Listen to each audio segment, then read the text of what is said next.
आज का दृश्यम हमें भारतवर्ष के दक्षिणी छोर पर तलाशना था। अरब सागर की खूबसूरत लहरों के बीच ऐसा दृश्यम जिसे हजारों साल पहले पुराणों में लिखा जा चुका है।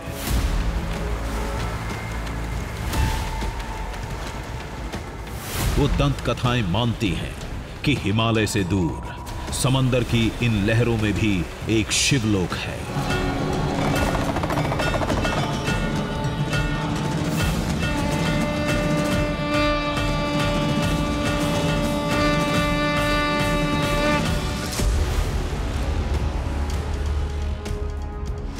शिव की संपूर्ण लीला है। समुद्र के तट पर ओम की आकृति है। लहरों से ओम की धुन सुनाई देती है।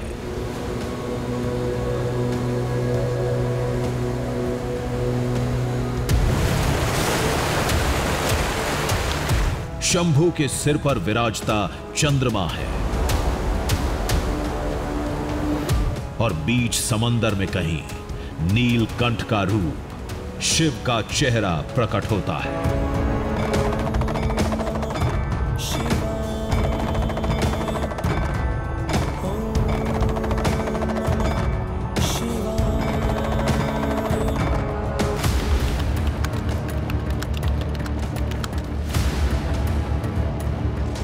हमने थोड़ी रिसर्च की, भारत के तटीय हिस्सों में खंगालना शुरू किया।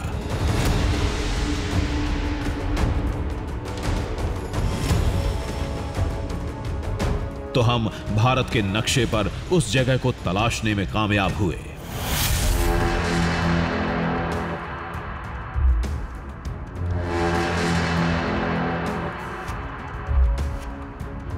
हमें हूबहू वैसी ही जगह कर्नाटक के गोकर्ण में मिली।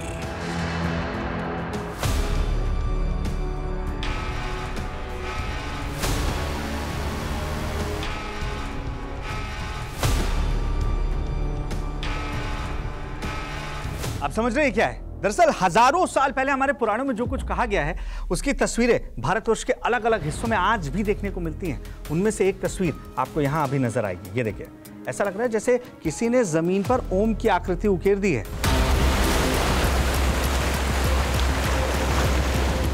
एक तरफ घने जंगल हैं, पहाड़ हैं, तो दूसरी तरफ गहरा समंदर है और बीच में ये ओम की आकृति है। इस ओम बीच पर जब आप खड़े होते हैं तो यहाँ समुद्र की लहरें सिर्फ बहती नहीं है, बल्कि वो अपने साथ ओम की ध्वनि लेकर आती हैं, जो वहाँ खड़े होने के बाद आपको सुनाई देगा।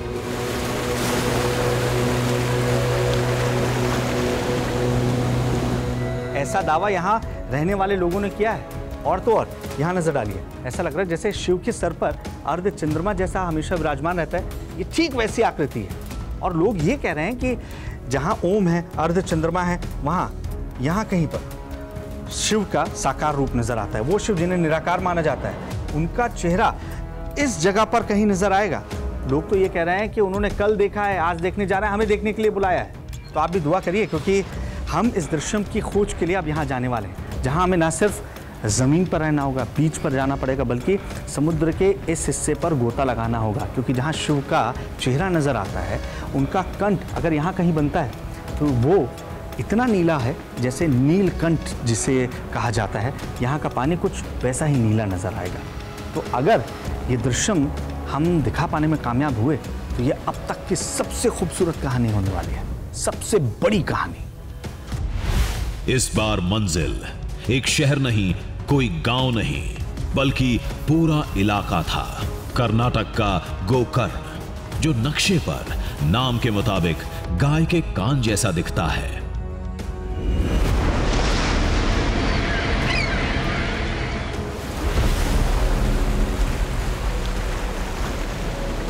गोकर्ण में सफर का आगाज वहां से हुआ जहां इस शिवलोक का सबसे लाजवाब दृश्यम है।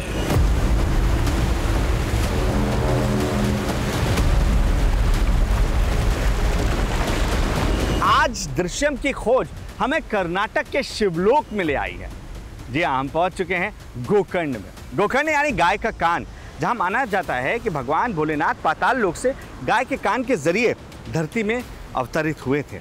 और यहाँ पग पग पर जब आप आगे बढ़ेंगे तब आपको नजर आएगा कि प्रकृति खुद शिव गाथा सुनाती हुई, शिव गाथा दिखाती हुई आपको नजर आएगी। एक ऐसी ही गाथा कह लीजिए या एक ऐसे ही बीच पर इस वक्त मैं खड़ा हूँ जिसे ओम बीच कहते हैं, और इसका आकार आप जब नजर डालेंगे तो बिल्कुल ओम की तरह है।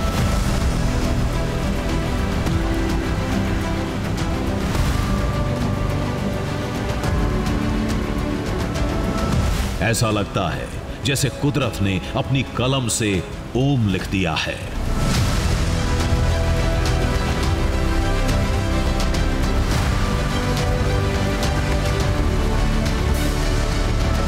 इसी अद्भुत जगह को हमने तस्वीरों में देखा था, लेकिन इसका साक्षात दृश्यम आंखों में चमक पैदा कर देता है।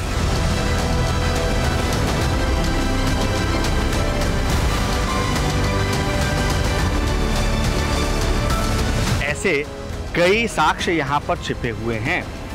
हमें भी एक ऐसे ही दृश्यम की तलाश है जिसमें माना यह जाता है कि भगवान भोलेनाथ यानी नीलकंठ, उनकी आकृति आती है और उनका कंठ जिस जगह पर पानी के बीच बनता है वहाँ का पानी अलग नीला नजर आता है। तो आइए हमारे इस छिपे हुए दृश्यम की खोज शुरू करते हैं।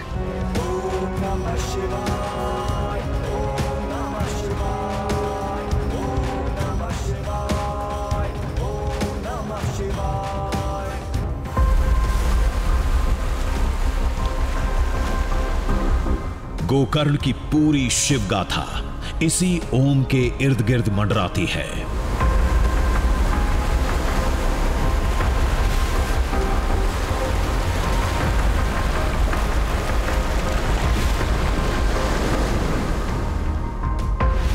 ओम तट, इसके करीब अर्धचंद्र आकार का किनारा जो भगवान शिव के सिर पर सजे आधे चांद जैसा दिखता है। शिव गुफा, कहते हैं महादेव इस रास्ते पाताल से प्रकट हुए थे। ओम तट पर शिव पार्वती चट्टान जहां दोनों मिले थे, और सबसे अहम आत्मलिंग वाला महाबलेश्वर धाम।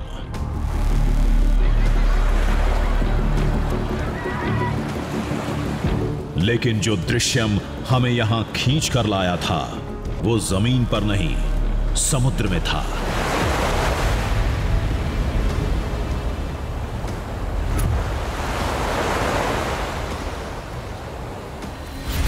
कहते हैं शाम के वक्त समुद्र का रंग बदलने लगता है।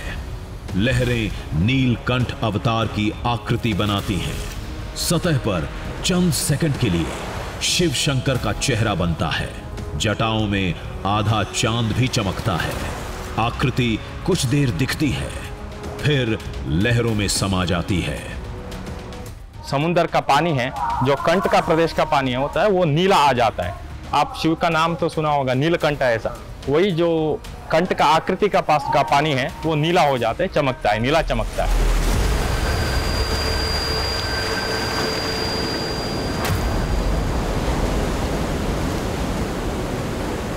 जो समुद्र कभी शांत नहीं होता, उसमें कोई आकृति कैसे बन सकती है? कोई इस अविश्वसनीय दावे पर भरोसा भी कैसे कर सकता है? तो लोगों ने कहा, पहले आप इस शिवलोक की कहानी को सुनिए, अंत में आप भी हमारी साइड खड़े मिलेंगे।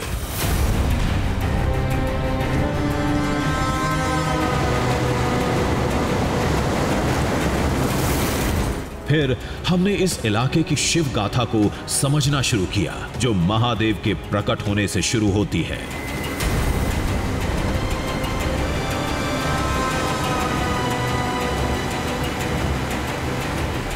जब ब्रह्मा जी ने सृष्टि शुरू किया था तो शिव जी के लिए बहुत देर तक रुके, उनका राय मांग लो।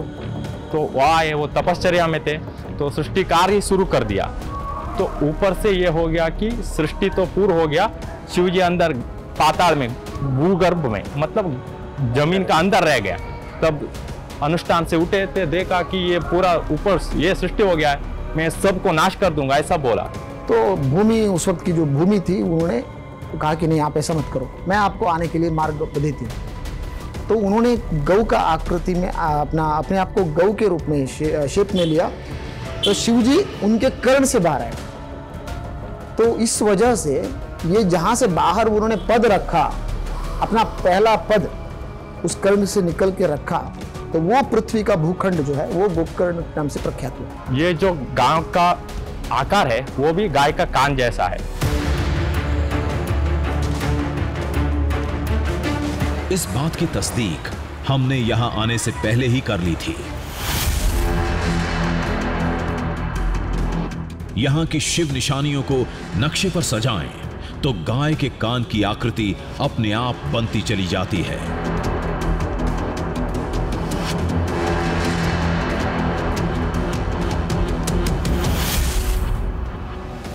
कहानी के मुताबिक कंदरा से प्रकट होने के बाद महादेव मां पार्वती से मिलने समुंदर किनारे पहुंचे थे। हम भी वहीं जा रहे थे।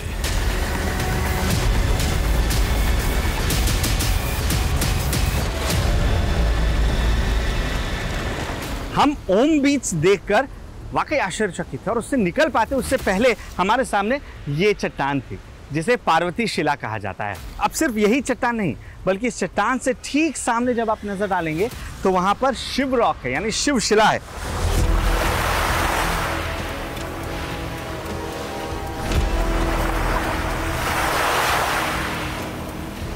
कहते हैं पाताल से प्रकट होने के बाद भगवान शिव इन्हीं शिलाओं पर मां पार्वती से मिले थे।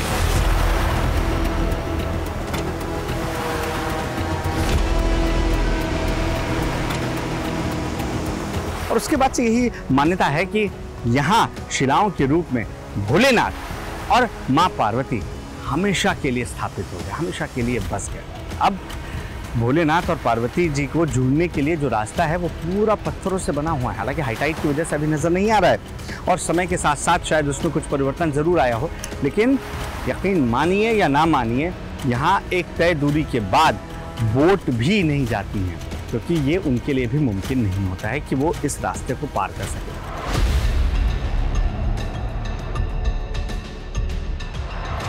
दोनों शिलाएं एक दूसरे के सामने हैं। जाने का रास्ता भी दिखता है, लेकिन कोई कितनी भी कोशिश कर ले इसे पार नहीं कर पाता।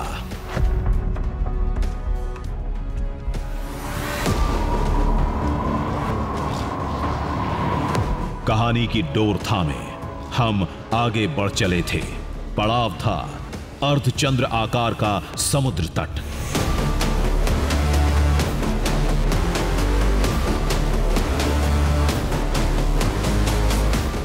कहते हैं इस शिवलोक का सबसे बड़ा चमत्कार महादेव की वो आकृति उस तट से साफ दिखती है।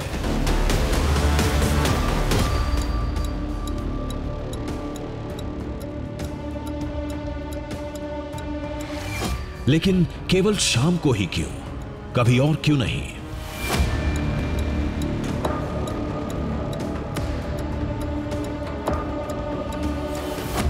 आधे चंद्रमा वाले तट का उस आकृति से क्या नाता है? इन सवालों का जवाब अभी तक नहीं मिला था।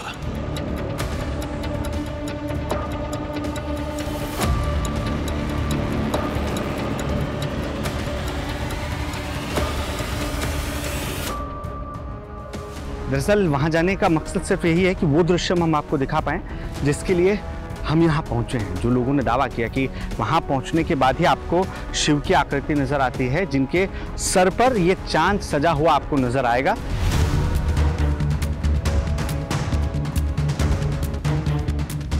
जिस रास्ते से हम गुजर रहे थे, इसकी गिनती देश के चुनिंदा सी ट्रैक्स में होती है।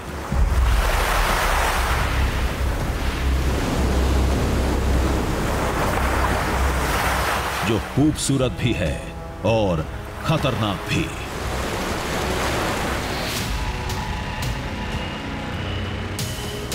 दिलकश नजारे दिल को सुकून देते हैं तो खतरे कदम कदम पर सतर्क करते हैं।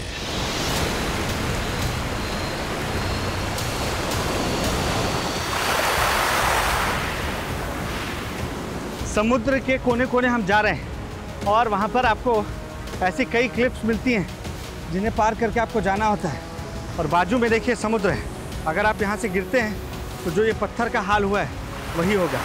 आप इन लहरों में बहते हुए पत्थरों की आगोश में आ जाएंगे। यही वजह है कि इन चट्टानों पर संभल कर चलना है।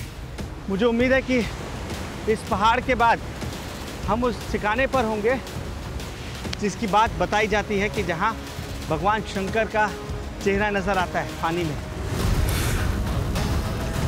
कई रास्ते आपको खुद बनाने होते हैं और ये रास्ता कितना खतरनाक है शायद आप इसको ऊंचाई से बखूबी समझ सकते हैं। तमाम बाधाओं को पार करके हमारे कदम जैसे ही शिखर पर पहुंचे, अर्धचंद्राकार समुद्र तट नजरों के सामने था।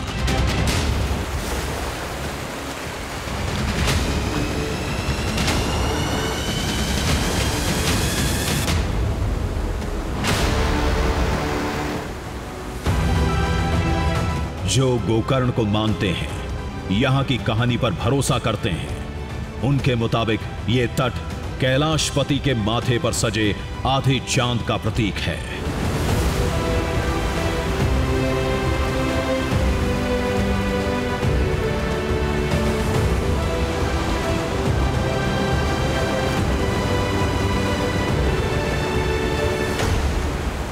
देखिए ये है हाफ मून बीच, यानी अर्धचंद्राकार, वो चांद जो भगवान शंकर, भोले शंकर के मस्तक पर विराजमान है, उनके माथे पर सुशोभित है। और यहाँ पर बताया जाता है, ये जो आप डायरेक्शन देख रहे हैं ना, यहीं पर वो आकृति उकरती है, उभरती है, जो भगवान शिव जैसी नजर आती है, जिनका कंठ जैसा नीला है वैसी वहाँ का पानी, अलग सा एक पैच आपको भी दिख रहा होगा, वो नीला नजर आता है। लोगों के मुताबिक जब समुद्र में शिव शंकर का चेहरा बनता है तो उसका कंठ गहरा नीला होता है।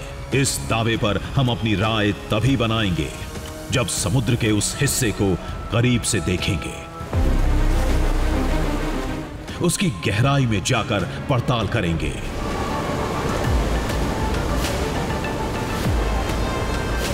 देखिए शाम के वक्त जो बताया जाता है कि उस इलाके का जो पानी है वो ज़्यादा नीला नज़र आता है, ये चेक करने के लिए अब हम बोट के ज़रिए दरअसल समुद्र के उस इलाके में जाएंगे जहाँ के लिए बताया जाता है कि वहाँ नीलकंठ यानी भगवान शिव का कंठ नज़र आता है, जिसकी वजह से पानी ज़्यादा नीला है।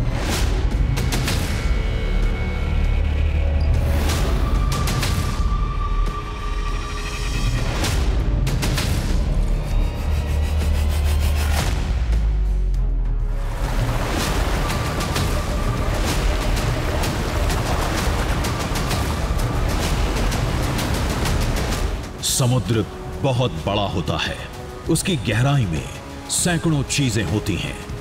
हो सकता है उस खास जगह के नीला दिखने की कोई और वजह हो, कोई रंगीन पत्थर या कोई शैवाल।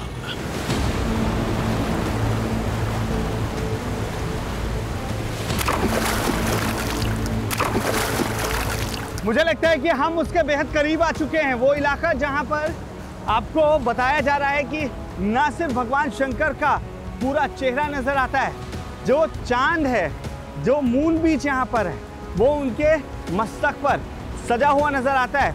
ऐसा चेहरा यहाँ पर नजर आएगा और जहाँ वो चेहरा नजर आता है उस इलाके की जो फितरत है, वहाँ जैसा पानी मिलता है वो ज़्यादा गाढ़ा आपको नजर आता है, रंग में ज़्यादा नीला नजर आता है। वो इसलिए क्योंकि वहाँ पर भगवान शंकर का कंठ आता है और भगवान शंकर को नीलकंठ कहा जाता है। क्या ये सच है? यह भी पता लगेगा।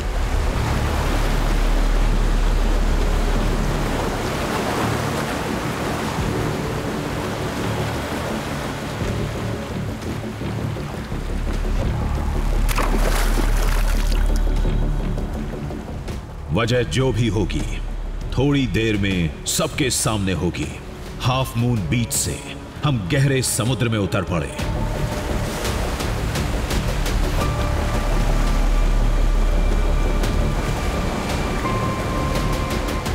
कुछ मिनट बाद हमारी बोट वहां पहुंच गई।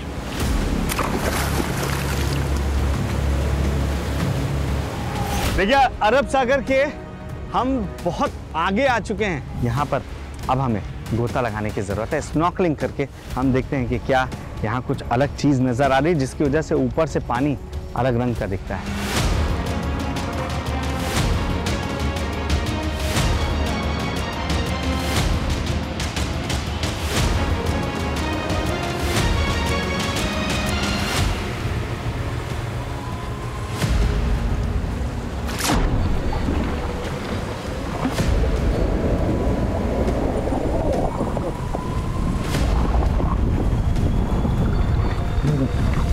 अब स्नॉर्कलिंग के जरिए मैं देखने की कोशिश करता हूँ कि पानी के अंदर क्या कोई अलग दुनिया है, जिसकी वजह से इसका रंग बाकी जगह के पानी से अलग आता है।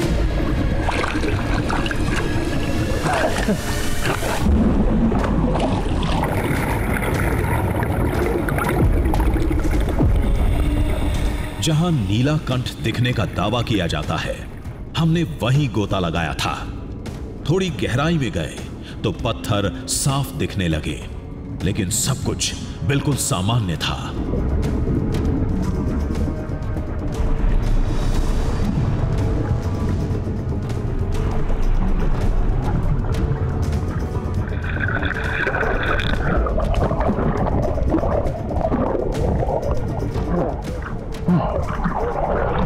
देखिए, कोरल कोई भी ऐसा फिलहाल मुझे नहीं दिख रहा है जो इसकी वजह हो कि यहाँ का पानी अलग रंगों का नजर आ रहा है।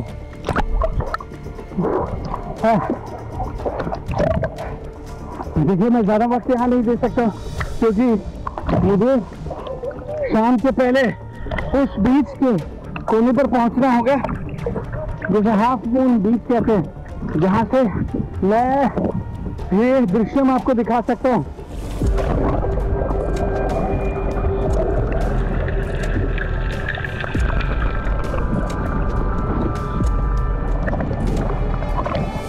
इस जगह पर पूरी तस्दीक कर लेना चाहते थे। क्या पता कोई जीव जंतु या कोई समुद्री पौधा मिल जाए, लेकिन कुछ हाथ नहीं लगा।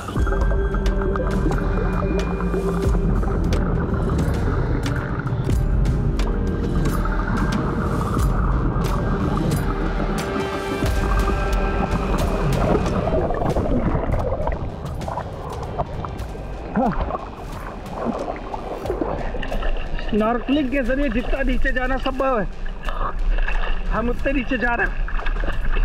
इससे ज़्यादा नीचे सिर्फ स्कूबा के जरिए ही जाया जा सकता है। जो कुछ था नीचे वो मैंने आपको दिखा दिया। अब शाम ढूंढने का इंतजार है, जब वो खास दृश्य इस बीच पर दिखेगा।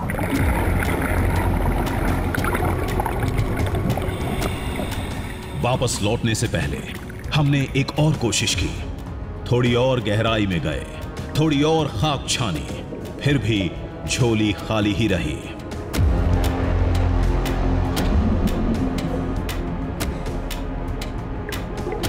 फिर समुद्र का रंग यहां कैसे बदलता है? गहरा नीला रंग कहां से आता है?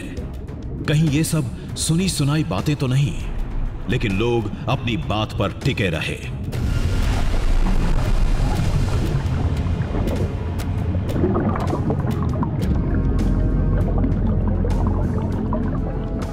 देखिए सर, यहाँ पे कलर और आपके वहाँ पे देखिए दोनों कलर अलग अलग दिखेगा। जैसे कि हम लोग शिव जी का गले का कलर आपको जो रहता है नीलकंठ, जैसा आपको दिखेगा उसका ही आपको यहाँ पे भी दिखेगा। जैसे आप सच्ची मन से आप मानोगे उसके हिसाब से आपको दिखे जाएगा। मतलब यहाँ शिव है? शिव है सर।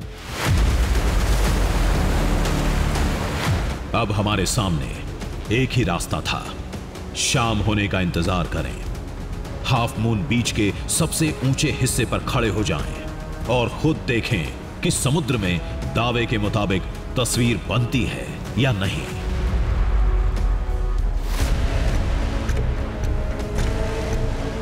लेकिन एक बात समझ में नहीं आ रही थी।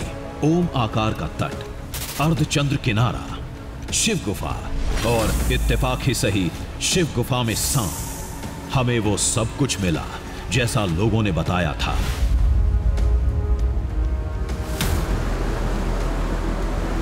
फिर चमत्कार का दावा भी यूं ही नहीं होगा।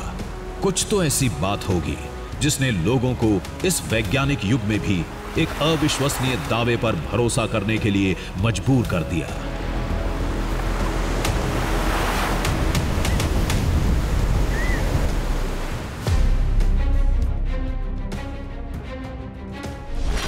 एक जगह थी जहां से कुछ पता चल सकता था। वैसे भी वहां गए बगैर इस गोकर्ण का दृश्यम अधूरा रहता। महाबलेश्वर मंदिर, वो धाम जहां महादेव शिव का हजारों साल पुराना आत्मलिंग एक जीवाश्म के रूप में आज भी मौजूद है। यहाँ पर लगभग आपको 3 फीट का टोटली अंदर, मतलब जमीन के अंदर एक गुप्त रूप में रखा हुआ एक लिंग मिलेगा, जो कि श्रृंग के रूप में है, उसी श्रृंग के रूप में है। लेकिन by the course of time ये एक फॉसिलाइट एक स्टोन बन गया है। उसके ऊपर से 1.5 या आप लगभग 2 इंची के अंदर का जो एक लिंग का अग्रभाग है, उस पर शालिग्राम का एक पीठ बिठाया गया है। तो लोगों को दर्शन के लिए सिर्फ वो एक ऊपर वाला हिस्सा ही दिख रहा है, बाकी सब चीज़ से नीचे है।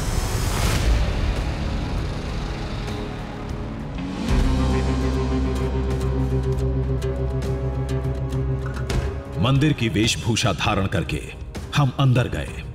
आत्मलिंग से पहले भगवान गणेश के दर्शन का नियम है।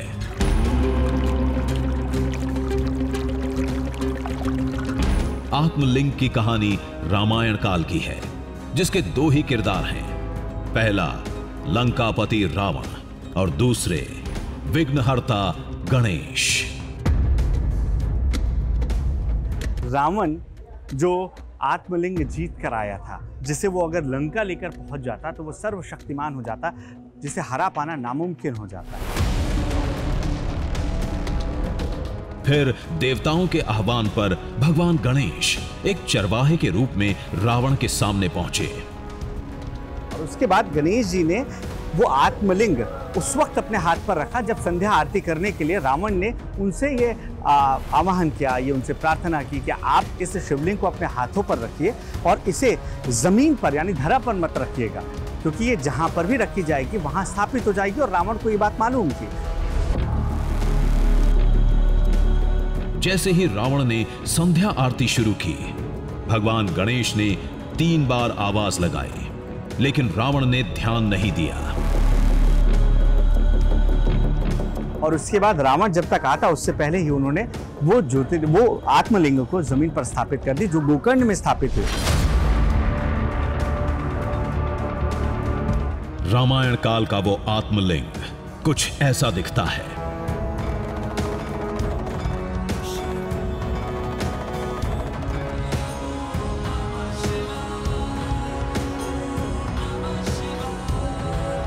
अब केवल इसके ऊपरी हिस्से को छूकर महसूस किया जा सकता है। बाकी आत्मलिंग को इस कवच के नीचे सुरक्षित रखा गया है।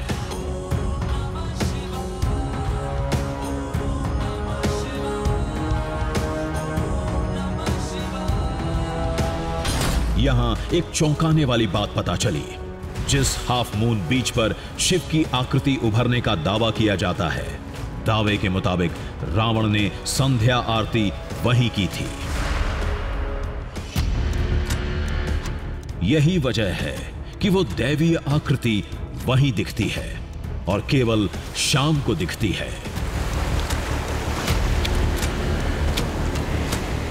शिव जी का कंठ है वो नीलकंठ है। आपको नाम तो मालूम है, नीलकंठ। यहाँ का पानी भी नीलकंठ है। जब आत्मलिंग को भी देखते हैं आप, उसका जो कंठ का आकृति में आते हैं वो भी नीला दिख सकते हैं आप।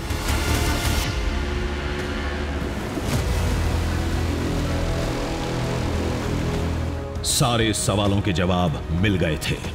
अब जवाबों को परखने की बारी थी। देखते हैं दावे के मुताबिक समंदर में वो चमत्कार होता है या नहीं।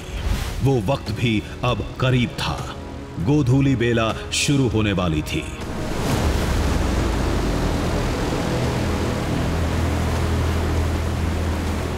अब वो वक्त हो चुका है जिस वक्त के लिए कहा जाता है कि गोकर्ण के इसी समंदर के पानी में रावण संध्या आरती के लिए दाखिल हुआ था। जो गोधुली बेला बोली जाती है, उसके बाद का जो पहर शुरू होता है, यही वो पहर है जिसमें बताया जाता है कि यहाँ पर आपको आकृति कहीं नजर आएगी। यही वजह है कि अब मुझे ज़्यादा सचेत रहने की ज़रूरत है, चौकन्ना रहने की ज़रूरत है। सारी टीम हमारी जो है वो पूरी तरीके से एक्टिव है। संदीप, आप ड्रोन उड़ाते रहिएगा।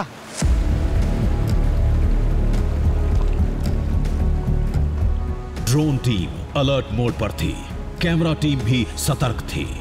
समंदर की हर हलचल पर पैनी निगाह थी। जो भी होगा कैमरे की निगाह से बच नहीं पाएगा।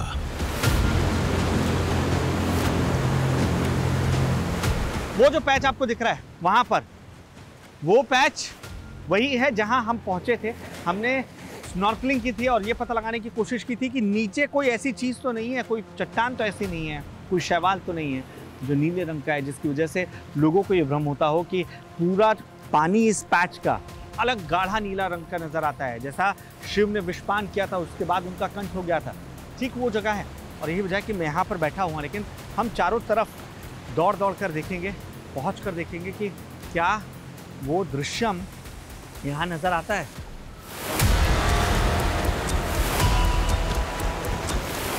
समंदर किनारे हम भाग रहे थे, दौड़ रहे थे, हर वो कोशिश कर रहे थे जो कर सकते थे।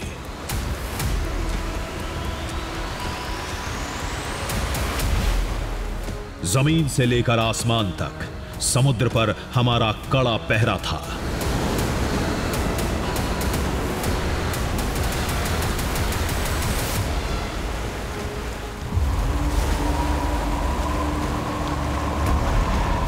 एकाएक मौसम बदलने लगा, बादल मंडराने लगे, लहरें तेज हो गई।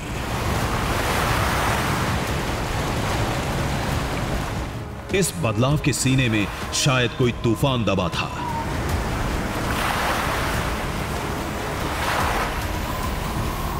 इसी हलचल में दूर कुछ नजर आया। मदन, दौड़ के रहो मदन, यहां पर कुछ दिख रहा है मुझे, देखिए वहां पर। मदन दौड़ कर, दौड़ कर, काश मैं कैमरे से आपको दिखा पाऊं। यहां पर कुछ दिख रहा है मदन, एक अलग सा दिख रहा है। जल्दी आओ, दौड़ कर आओ, दौड़ कर। अरे वहीं से फोकस करो, तो वहीं से फोकस करो। वो देखो वहां पर पानी का रंग अलग दिख रहा है, नीला। क्या मुझे ही दिख रहा है? एक पैच वहां पर दिख रहा है आपको, बड़ा सा। वो जो बोट दूर जा रही है उसके पहले किनारे से कुछ नहीं दिख रहा था। आंखें भी जवाब दे गई थीं और कैमरा भी। मदन जल्दी उस साइड चलो, संदीप को बोलो ड्रोन ऊपर उड़ाए। मुझे लग रहा है कि हमें जो यहां नहीं दिख रहा है, क्या पता वहां दिख जाए। ओ, लहरें तेज हो रही है।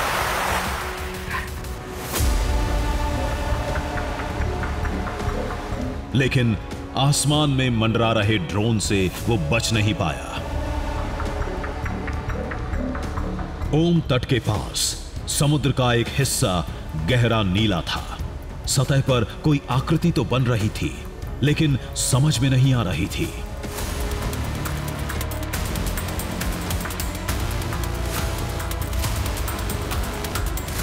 दिमाग पर बहुत जोर डालें तो त्रिशूल जैसा लग रहा था, लेकिन हमारे एक साथी ने इसे त्रिपुंड बताया। हालांकि दावा अर्धचंद्राकार तट पर निशान उभरने का था, लेकिन हमें जो भी दिखा, जैसा भी दिखा, ओम तट के करीब दिखा।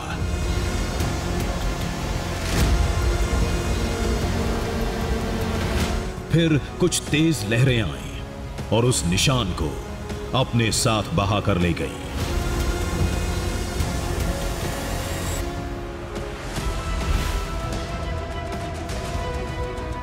लेकिन हमारे ड्रोन कैमरे में वो आकृति हमेशा के लिए कैद हो चुकी थी, जो दावे के मुताबिक गहरे नीले रंग का था। लेकिन ये आकृति भगवान शिव का चेहरा बिल्कुल नहीं थी। हां, अगर आप शिवलोक की कहानियों पर यकीन करते हैं तो आकृति में आकार आपका दिमाग खुद तलाश लेगा। वैसे भी गहरे समुद्र में ऐसे पैच दिखते रहते हैं, क्योंकि इसी निशानी के करीब एक और आकृति दिख रही थी। कुछ लोगों को इसमें कैलाश पर्वत का अक्स नजर आ सकता है।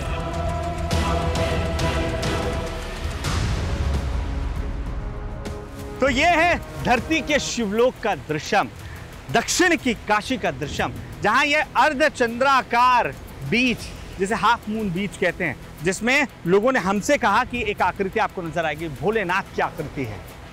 वो बेशक हमें नजर नहीं आई, ये बादल की वजह से है या कोई और वजह है, ये हमें नहीं मालूम। लेकिन हाँ, जो दृश्यम हमने देखा वो भी आपको सोचने पर मजबूर कर देगा कि ये सिर्फ इसी जगह पर क्यों होता है जिसे धरती का शिवलोक कहा जाता है।